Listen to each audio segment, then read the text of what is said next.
girl Kelsey Janae. Welcome to or welcome back to my YouTube channel. I am here to share with you guys an awesome story time video. And as you can tell by the title of the video, and I'm looking out the window, y'all. Y'all probably look like, what's she looking at? It looked like it's about to storm. This wind is blowing really, really hard. And just all of a sudden started. Anyway, I'm sorry, I'm getting off track. I'm already getting ready to mess up here. But anyway, as you can see by the title of my video, this will be a story time about my hip replacement surgeries with an S. And I don't know how long this video is going to be because I'm going to throw like little snippets in there. I'm going to try not to get, because there were other people, of course, around me at the time that I was getting these surgeries done and things before and after.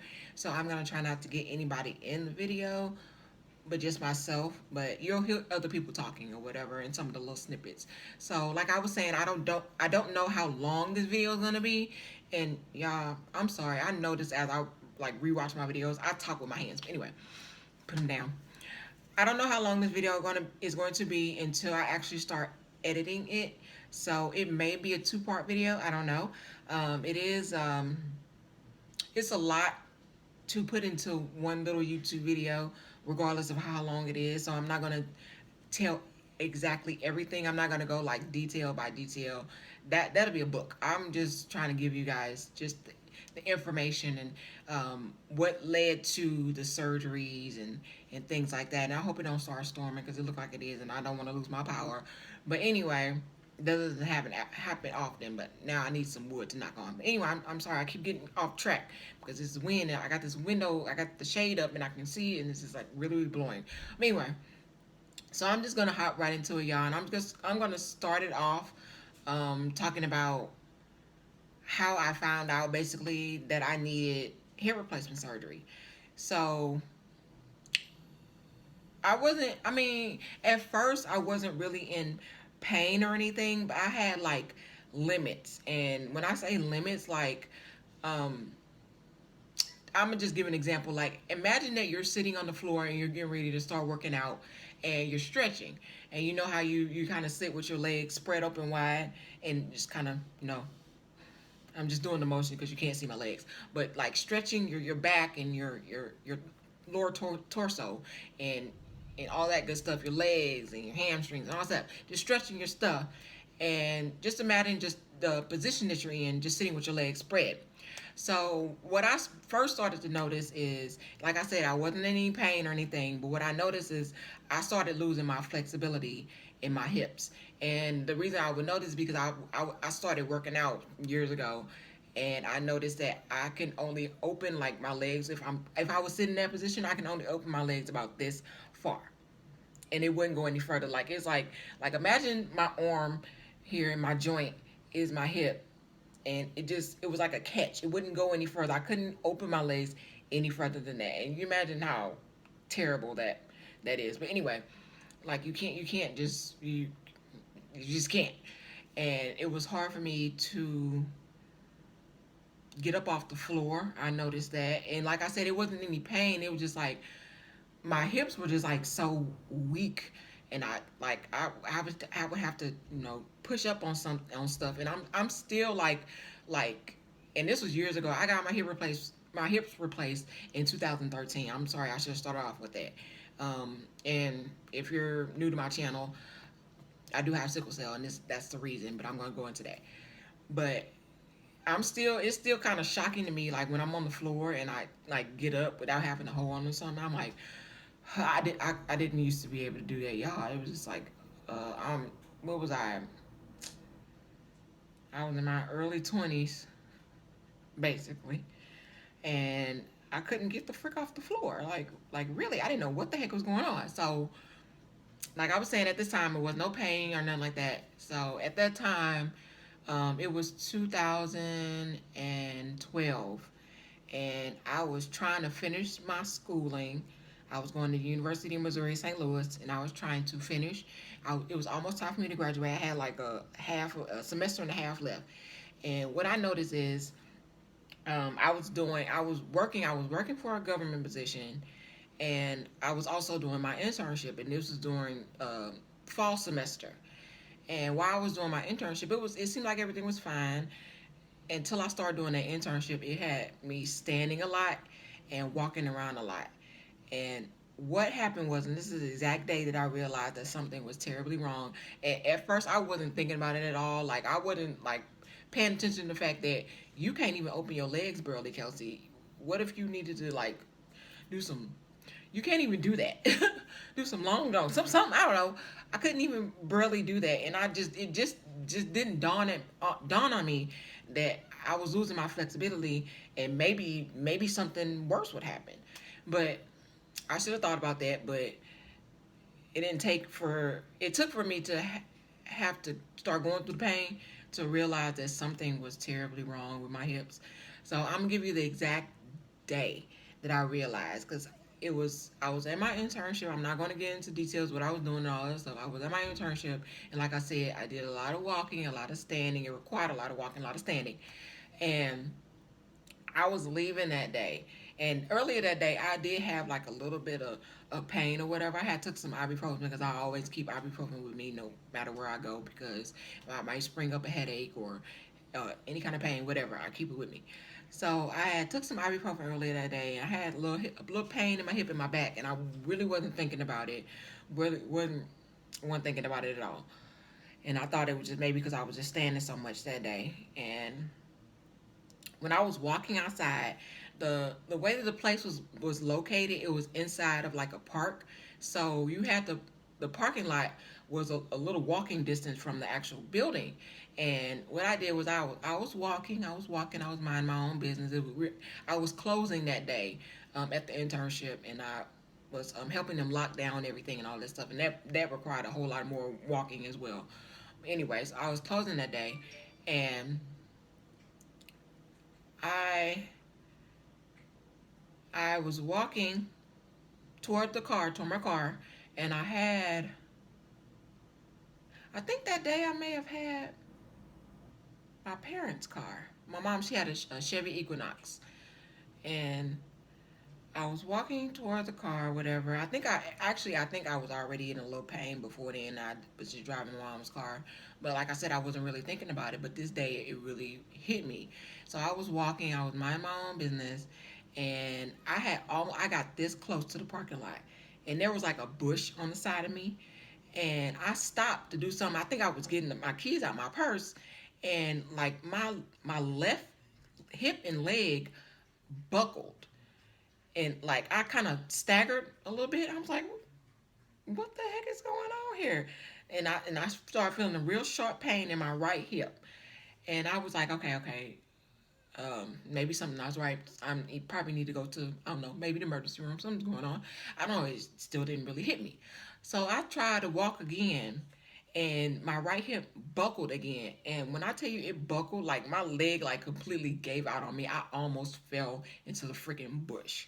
Like I was like, oh my goodness, what's going on? I instantly started crying. Like, what is wrong with my body? Why can't I walk? Why are my legs giving out on me?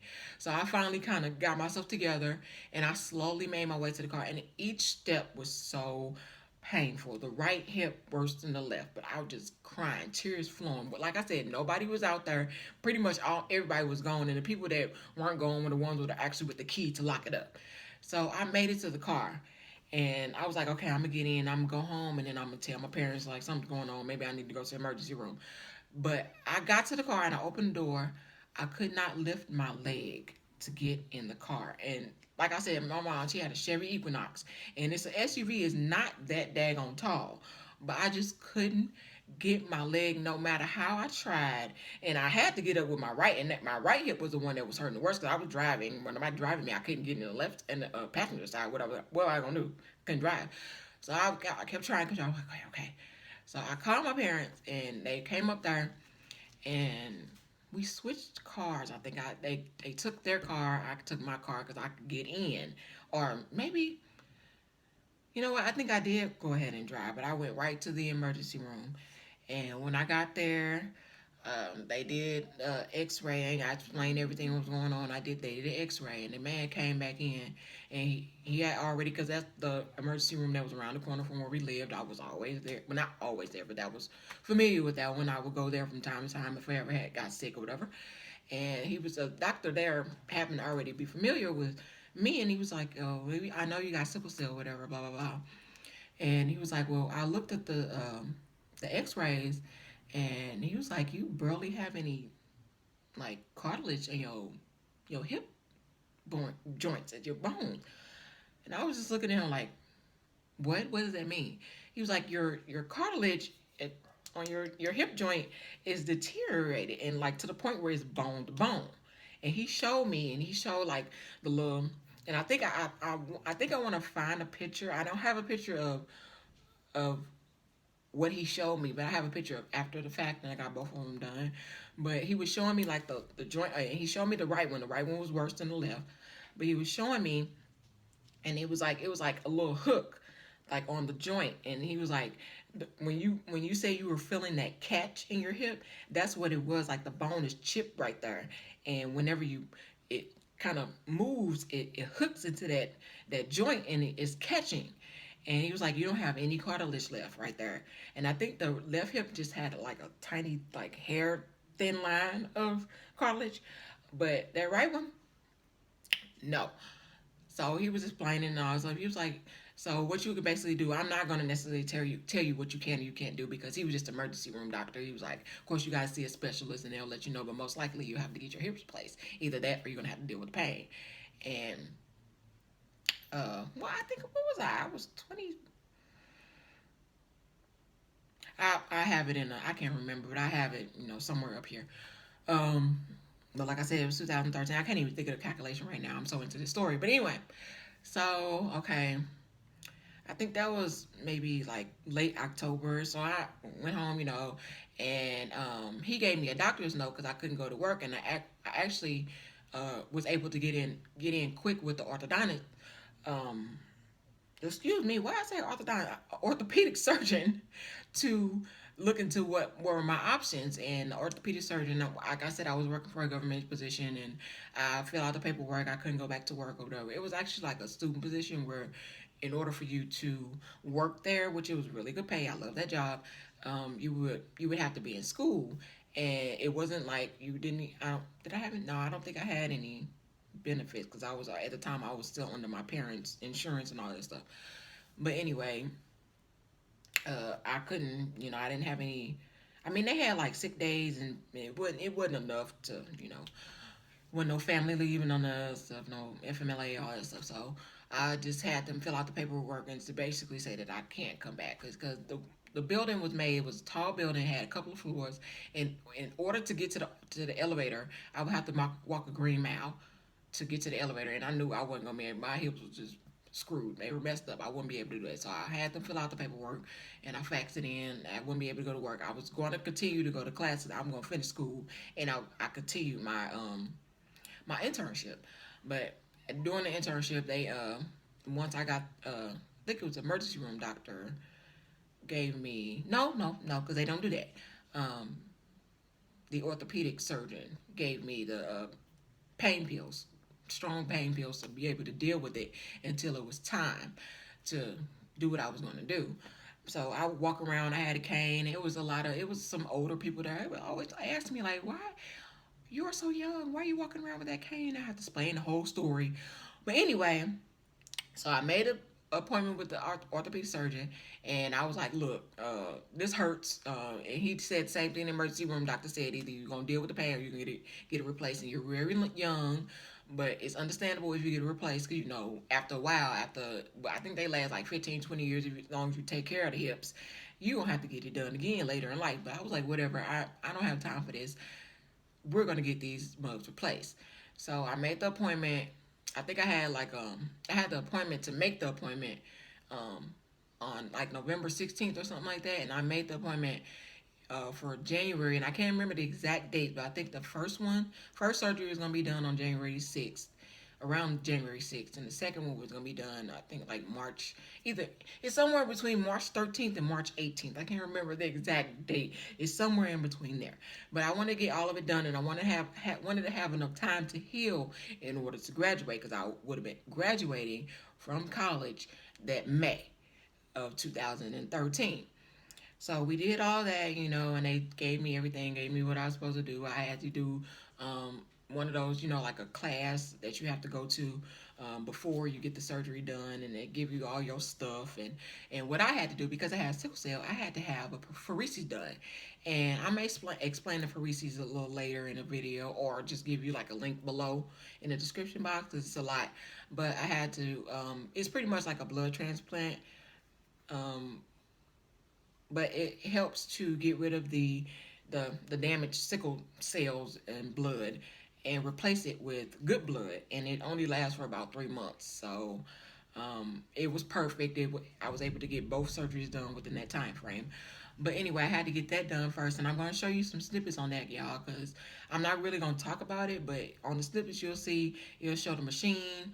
My cousin was there. She was talking about it, and I'm actually show the video. I look a hot mess, but I'm gonna show the video. I can't show when I was getting it done because it was like a surgery procedure. I had to put it into my one of my main veins here in my neck, and it wasn't that bad doing it because they give you Valium, and you're not under general anesthetics, but you're pretty sedate. I mean, not sedated. You're drowsy basically, and you're not supposed to really feel anything. And they give you a Valium and all the other stuff, make you calm you all the way down. And it wasn't that bad. I remember the surgery like it was I mean, the procedure like it was yesterday. It was like a little operating room, one person. They show you like a screen. It's like an X-ray screen, so you can actually look and see when the needle is going down into the vein. And it's not really it's a needle, but it's about as thick, if you could see that, about as thick as a freaking straw. And it goes down in that main vein there. And like I said, it wasn't that bad going in. When that lady had to take it out after the procedure was done, I wanted to uppercut her. I really did. It hurt so bad. And she made me like lay back, like the bed was like slanted, like I was upside down, so she can slide it down. I had to hum while she was doing it. Hurt so bad. And she had to press on it to make sure it stopped. I was like, lady, you gonna make me kill you up in this hospital. But anyway, like I said, I'm gonna insert the clip somewhere here. Here's the machine that does the procedure. Another thing that the procedure does is exchanges 9 units of blood. She's getting 9 units of blood. I don't know how much that is, but her blood is in the back, and they're gonna throw it away. But another thing that the procedure does is it exchanges abnormal blood cells from sickle cells with healthy red blood cells. That's about 3 months. And it lasts about 3 months. Really? Oh, and then her blood will be restored and everything. Kelsey's eating baked Cheetos. Come for me, okay?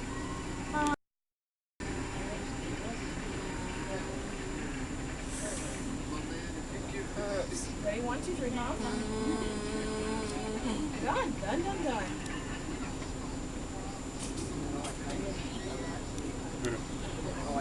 Okay, so I'm just gonna hold pressure.